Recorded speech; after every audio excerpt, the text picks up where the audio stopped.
خطبہ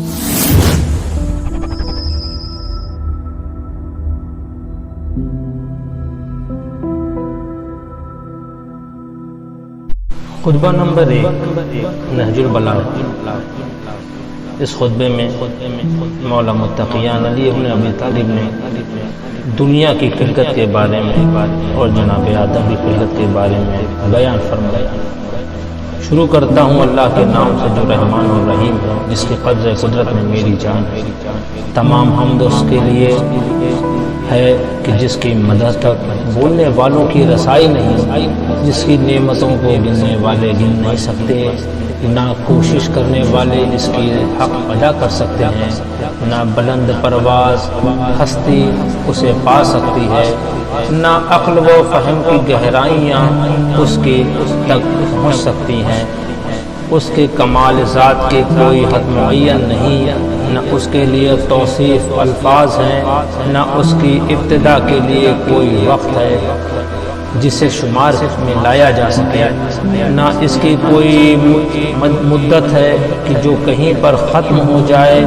اس نے مخلوقات کو اپنی قدرت سے بنایا، اپنی رحمت سے ہواؤں کو چلایا، تھر تھراتی ہوئی زمین پر پہاڑوں کی میخیں گاڑی۔ دین کی ابتدا اس کی معرفت ہے، کمال معرفت اس کی تصدیق ہے، اور کمال تصدیق توحید ہے، کمال توحید تنزیہ ہے و اخلاص ہے، اور کمال تنزیہ و اخلاص یہ ہے کہ اس سے صفاتوں کی نفی کی جائے، کیونکہ ہر صفات شاہد ہے کہ وہ اپنے موصوف کی غیر ہے، اور ہر موصوف شاہد ہے کہ وہ صفات کے علاوہ کوئی چیز ہے۔ لہٰذا جس نے ذات الہی کے علاوہ صفات مانے، اس نے ذات کا ایک دوسرا ساتھی مان لیا، اور جس نے اس کی ذات کا کوئی اور ساتھی مانا، اس نے دوئی پیدا کی۔ جس نے دوئی پیدا کیا، اس نے اس کے لیے جز بنا ڈالا، اور اس کے لیے اجزاء کا قائل ہوا۔ جو اس سے بے خبر رہا اور جو اس سے بے خبر رہا، اس نے اسے قابل اشارہ سمجھ لیا، اور جس نے اسے قابل اشارہ سمجھ لیا، اس نے اس کی حد بندی کر دی، اور جس نے اسے محدود سمجھا، اسے دوسری چیزوں میں ہی کی قطار میں لے آیا، اور جس نے یہ کہا کہ وہ کسی چیز میں ہے، اس نے اسے کسی شے کے ضمن میں فرد کر لیا، اور جس نے یہ کہا کہ وہ کسی چیز پر ہے،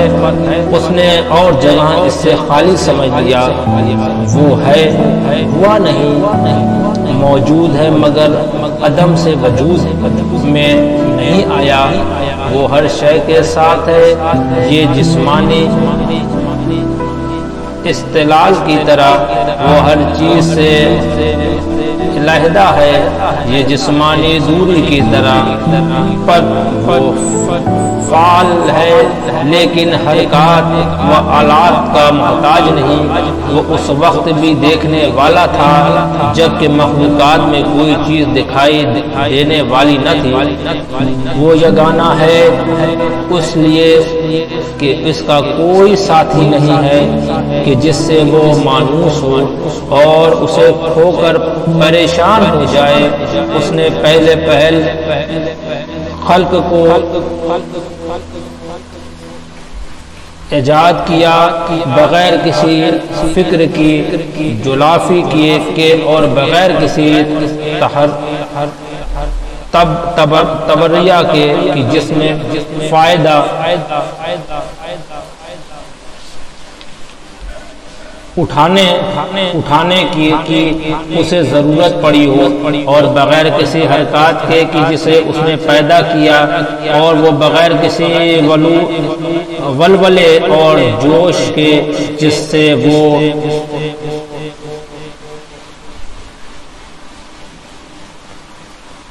بےتاب ہوا ہو۔ ہر چیز کو اس کے وقت کے کوئی حساب کے حوالے کیا، بے جوڑ چیزوں میں توازن و وہم آہنگی پیدا کی، ہر چیز کو جدا گانا طبیعت و مزاج کا حامل بنایا، اور ان ان طبیعتوں کے لیے مناسب ضرورتیں ضروری قرار دی، وہ ان چیزوں کو ان کے وجود میں آنے سے پہلے جانتا تھا، ان کی حدنیات پر احاطہ کیے ہوئے تھا، اور ان کی نفس و اعضاء کو پہچانتا تھا۔ پھر یہ کہ اس نے کشادہ فضا، وسیع اطراف مکانات اور خلا کی وسعتیں خلق کی، اور ان میں ایسا پانی بہایا کہ جس کے درمیان موج کی لہریں طوفانی اور بخیر زار کی موجیں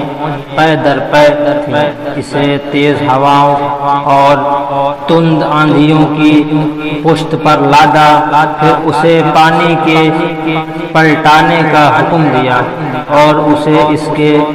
پابند رکھنے پر قابو دیا،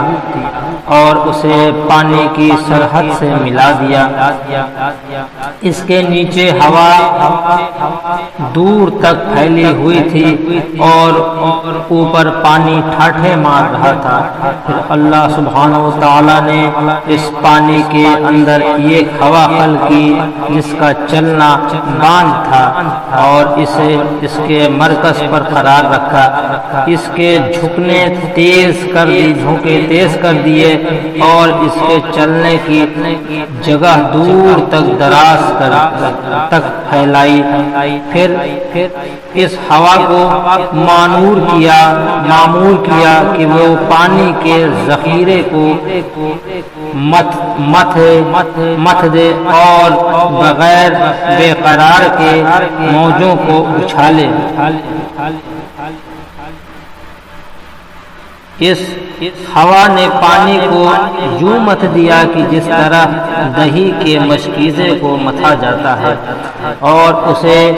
ٹھٹکتی ہوئی تیزی سے چلی جس طرح خالی فضائیں چلتی ہیں، اور پانی کے ابتدائی حصے کو آخری حصے پر اور ٹھہرے ہوئے کو چلتے ہوئے پانی پر پلٹنے لگی، یہاں تک کہ اس متعلم پانی کی سطح بلند ہو گئی، اور وہ تہ پہ تہ پانی جھاگ دینے لگا۔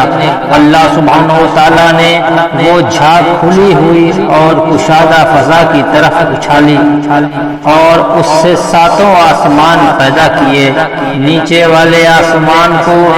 روکی ہوئی موج کی طرح بنایا، اور اوپر والے آسمان کو محفوظ چھت اور بلند عمارت کے صورت میں اس طرح قائم کیا کہ نہ ستونوں کے سہارے کی حاجت تھی، نہ پائبندوں سے جڑنے کی ضرورت۔ پھر ان کو ستاروں کی سج دھج اور روشن تاروں کی چمک دمک سے آراستہ کیا۔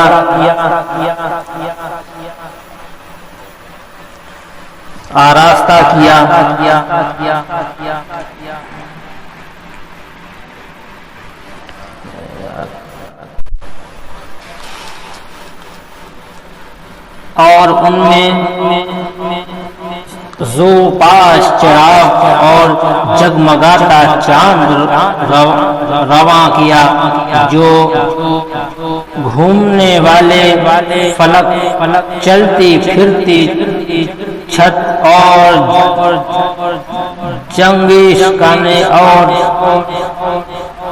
جنبش کھانے والی لوح میں ہے۔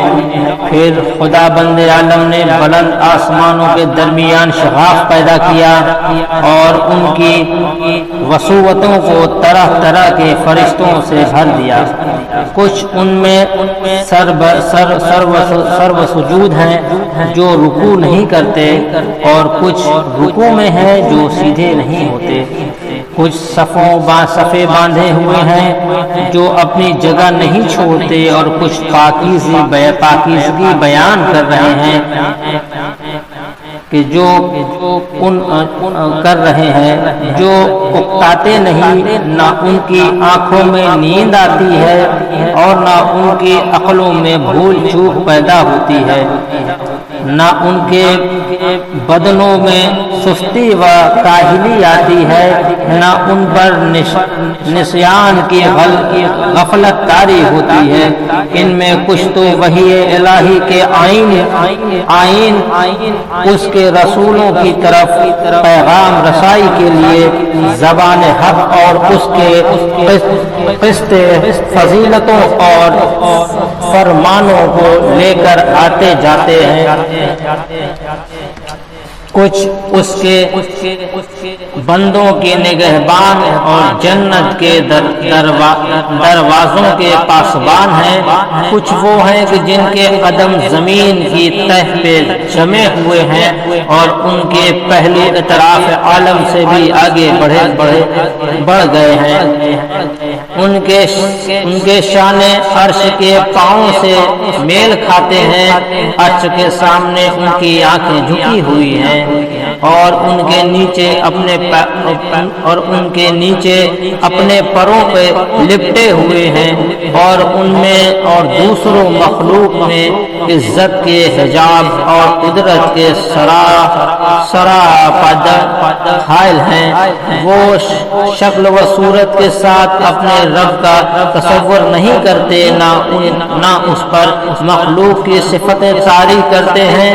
نہ اسے محل و مکان میں گھرا ہوا سمجھتے ہیں، نہ